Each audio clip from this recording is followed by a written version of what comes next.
अगर मैं आपसे पूछूं कि आप बिना खाए कितने टाइम तक रह पाओगे, तो आप शायद यही कहेंगे कि मैं तो जरा भी नहीं रह सकता। इस मुद्दे पे एक्सपर्ट की माने तो एक नॉर्मल इंसान बिना खाए तकरीबन 2 महीने तक जिंदा रह सकता है। पर क्या आपने कभी सोचा है कि आप पानी के बिना कितने समय तक सर्वाइव कर सकेंगे?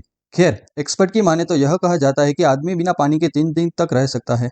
लेकिन अगर हमें एक दिन भी पानी ना मिले तो हम सभी जानते हैं कि हमारी हालत क्या होगी। इससे हमें एक बात तो पता चलता है कि हमारी लाइफ पानी पर कितनी ज़्यादा डिपेंडेंट है। इसलिए आज की वीडियो में हम बात करेंगे ऐसे सेक्टर की जिस पे ना सिर्फ दुनिया भर के एक्सपर्ट और इन्वेस्टर बुलिश हैं, बल्कि गवर्नमेंट भी इस पे काफ़ी फोकस कर रही है। हम बात कर रहे हैं वाटर ट्रीटमेंट इंडस्ट्री की। बात करेंगे कि क्यों ये इंडस्ट्री इंपॉर्टेंट है और क्या क्या फैक्टर्स इस इंडस्ट्री की ग्रोथ को पुश कर रहे हैं और कौन कौन सी लिस्टेड कंपनी है इंडिया में जो इस स्पेस में काम कर रही है। तो चलिए शुरू करते हैं। Welcome to the market multibagger. मैं हूं पार्थ गढ़वी। ऐसे ही डीप रिसर्च कंटेंट देखने के लिए चैनल को सब्सक्राइब करके बेल आइकन को हिट करें और वीडियो को लाइक करें मेरी मोटिवेशन के लिए। हमारा देश दुनिया की फास्टेस्ट ग्रोइंग इकोनॉमीज में से एक है, लेकिन इसी ग्रोथ के साथ साथ हमारे रिवर्स और पॉन्ड्स का पानी या तो सूखता जा रहा है या फिर पॉल्यूटेड हो रहा है। इसलिए ग्राउंड वाटर पे हमारी डिपेंडेंसी और भी ज़्यादा बढ़ती जा रही है। देखा जाए तो हम शुरुआत से ही ग्राउंड वाटर पे काफ़ी ज़्यादा डिपेंडेंट रहे हैं। इंडिया दुनिया का लार्जेस्ट ग्राउंड वाटर यूजर है, इतना ज़्यादा कि हम यूएस और चाइना के कंबाइंड यूजर से भी ज़्यादा ग्राउंड वाटर यूज़ करते हैं। 2018 में नीति आयोग की रिपोर्ट के हिसाब से 2030 तक इंडिया की वाटर डिमांड अवेलेबल सप्लाई से 2 गुना हो जाएगी।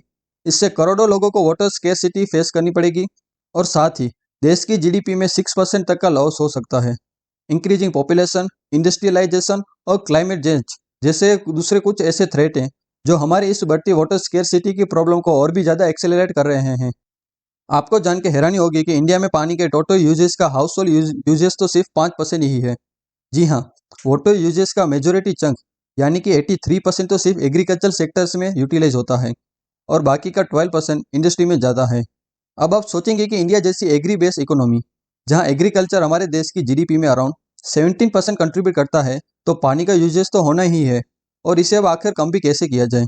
बात कुछ हद तक सही है। इंडस्ट्रियल यूजेस की बात करें तो paper industry, textile industry, steel industry, automobile, sugar, fertiliser, आप सिर्फ नाम बताओ, आखिर कौन सी इंडस्ट्री में पानी का यूजेस नहीं होता। इंडस्ट्री के केस में यूजेस के बाद जो वेस्ट निकलता है उसका डिस्पोजल दुनिया के लिए गंभीर समस्या बनती जा रही है। आज गवर्नमेंट की इतनी गाइडलाइंस और रेगुलेशंस होने के बावजूद कई सारी इंडस्ट्री अपने waste water, chemicals, industrial waste को फ्रेश वाटर सोर्स में मिला देती है। अंतर्राष्ट्रीय मानकों के अनुसार यदि किसी क्षेत्र में प्रति व्यक्ति जल उपलब्धता 1700 क्यूबिक मीटर से कम है तो उसे जल संकट क्षेत्र कहा जाता है। जैसे कि भारत में प्रति व्यक्ति उपलब्ध जल 1545 क्यूबिक मीटर है। इसलिए अंतर्राष्ट्रीय मानकों के अनुसार हम पहले से ही जल संकट के क्षेत्र में हैं। पास्ट में कंडक्ट हुए कुछ स्टडीज के अकॉर्डिंग बाय 2025 इंडिया का per capita water availability 1400 cubic metre होगा एंड बाय 2050 वो 1190 क्यूबिक मीटर होगा, जिससे इंडिया वाटर स्ट्रेस कंट्री से वाटर स्कार्स कंट्री की लिस्ट में शामिल हो सकता है। इंडिया का rapid demographic and economic challenge के चलते पानी की डिमांड इस सेक्टर में लगातार बढ़ रही है। ग्राउंड वाटर अवेलेबल कम है एंड डिप्लीट भी जल्दी हो रहा है।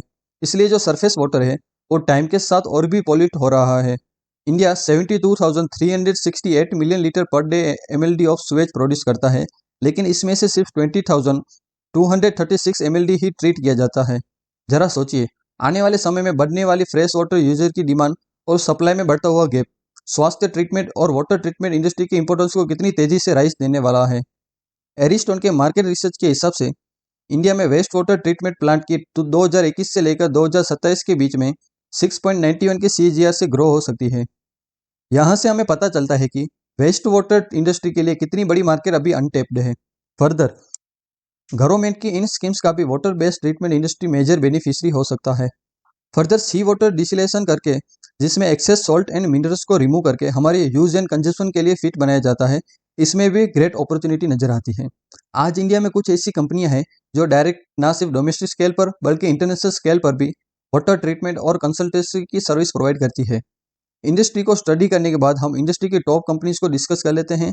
वैसे काफ़ी सारी कंपनियां इस सेक्टर में ऑपरेट करती हैं, लेकिन हम उन्हीं कंपनियों को डिस्कस करेंगे जिनका majority of revenue water treatment से आता हो और जो इस इंडस्ट्री की मेजर बेनिफिशियरी बनने वाली हो। तो आज की हमारी फर्स्ट कंपनी है एनालिसिस के लिए, वो है आयन एक्सचेंज। कंपनी के पास बेस्ट वाटर ट्रीटमेंट इंडस्ट्री के लिए वाइड रेंज ऑफ सॉल्यूशन है, जिसमें raw water treatment plant, desalination plant, urban drinking water plant, rural drinking water treatment plant, process and water treatment, municipal waste water treatment, industrial waste water treatment, air treatment, waste to energy, process separation and purification जैसी service provide करती है। साथ ही company speciality chemical treatment program भी run करती है। Company की present 59 years से है इस इंडस्ट्री में एंड वर्ल्ड वाइड 1 लाख से भी ज़्यादा इंस्टॉलेशन कर चुकी है। और कंपनी के पास टोटल 11 मैन्युफैक्चरिंग यूनिट है। सेगमेंट वाइज रेवेन्यू ब्रेकअप की बात करें तो 60% रेवेन्यू इंजीनियरिंग सेगमेंट से आता है, जिसमें company waste water treatment recycle के लिए comprehensive and integrated service provide करती है। केमिकल डिवीजन से 13% रेवेन्यू आता है, जिसमें company customise chemical treatment program undertake करती है for water, non water and speciality application. And 10% revenue consumer product से है। इसमें company hotels, spas, educational institute, hospitals, laboratories, railways and defence establishment के लिए safe drinking water and clean environment जैसे project undertake करती है। जियोग्राफी वाइज रेवेन्यू की बात करें तो डोमेस्टिक मार्केट से 77% रेवेन्यू आता है एंड एक्सपोर्ट से 23% आता है। अगर कंपनी के क्लाइंट देखें तो कंपनी के इंडस्ट्रियल क्लाइंट में एनटीपीसी, टाटा ग्रुप, रिलायंस, आईआरसीटीसी जैसे बड़े नाम जुड़े हुए हैं। इंस्टीट्यूशनल क्लाइंट में the Leela, Taj hotel, Apollo hospital, DLF, Holiday Inn जैसे नाम भी शामिल हैं। और Unilever group, Jurong, Emirates steel जैसे इंटरनेशनल क्लाइंट भी शामिल हैं।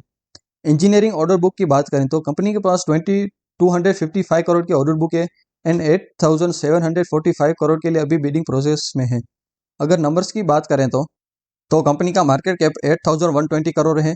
वहीं स्टॉक का पी 39 है, आरओसी 33.8 है और आरओई 26.2 है। वहीं कंपनी का रेवेन्यू देखें तो जो मार्च 2018 में 1046 करोड़ था, वह बढ़ते हुए मार्च 2023 में 1919 करोड़ रहा और ट्रेलिंग 12 मंथ में 2172 करोड़ रहा। साथ ही कंपनी का ऑपरेटिंग प्रॉफिट जो मार्च 2018 में 80 करोड़ था, वह बढ़ते हुए ट्रेलिंग 12 मंथ में 278 करोड़ पर पहुंच गया है। साथ ही कंपनी का नेट प्रॉफिट जो मार्च 2018 में 40 करोड़ था, वह बढ़ते हुए ट्रेलिंग 12 मंथ में 205 करोड़ पर पहुंच गया है। और कंपनी का सेल्स ग्रोथ लास्ट 3 ईयर्स का 10% है और कंपनी का प्रॉफिट ग्रोथ लास्ट 3 ईयर्स का 28% है। अब ओवरऑल इस कंपनी का स्नैपशॉट देखें तो कंपनी एशिया की largest one stop solution provider है। वहीं कंपनी को इस इंडस्ट्री में 60 ईयर्स हो गए हैं।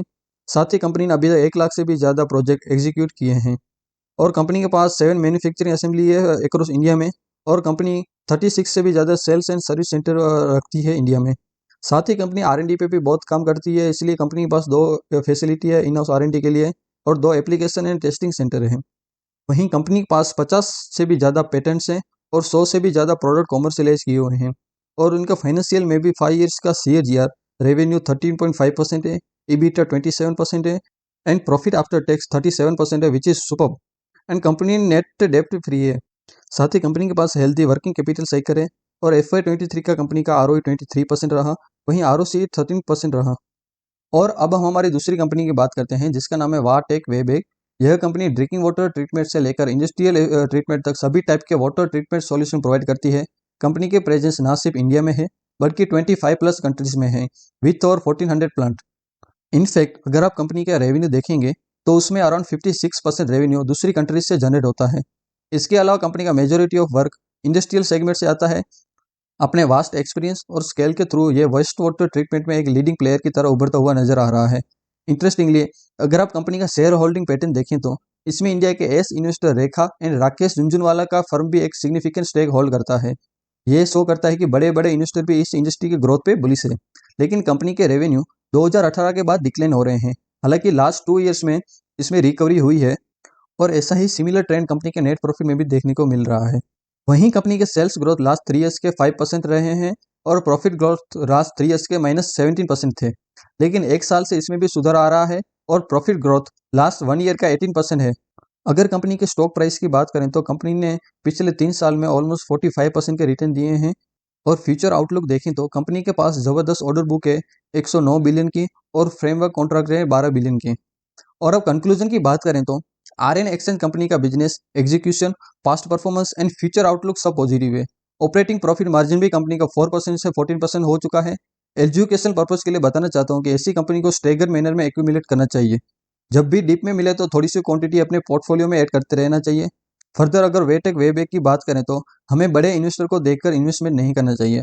एजुकेशन पर्पज के लिए मैं बताना चाहता हूँ कि हमें कंपनी के क्वार्टरली रिजल्ट पर नजर रखनी चाहिए और जब भी कंपनी लगातार 3 क्वार्टर तक sales, profit and operating profit margin को एक पर्टिकुलर परसेंटेज में बढ़ाती है एंड कंटिन्यूसली 3 क्वार्टर्स में ऐसा अच्छा रिजल्ट दिखाती है और परफॉर्म करती है, तो हम इन्वेस्टमेंट के बारे में सोच सकते हैं। ये वीडियो सिर्फ एजुकेशन पर्पस के लिए था, ये कोई इन्वेस्टमेंट एडवाइस नहीं थी। इन्वेस्ट करने से पहले अपने फाइनेंशियल एडवाइजर की एडवाइस जरूर लें। कैसा लगा वीडियो कमेंट में जरूर बताइए, और अच्छा लगा तो वीडियो को लाइक भी कीजिएगा। साथ ही चैनल को अभी तक सब्सक्राइब नहीं किया, चैनल को सब्सक्राइब कीजिए और बेल आइकन को भी हिट कीजिए, ताकि आपको ऐसे ही क्वालिटी कंटेंट देखने के लिए मिलते रहें। मिलते हैं अगले वीडियो में।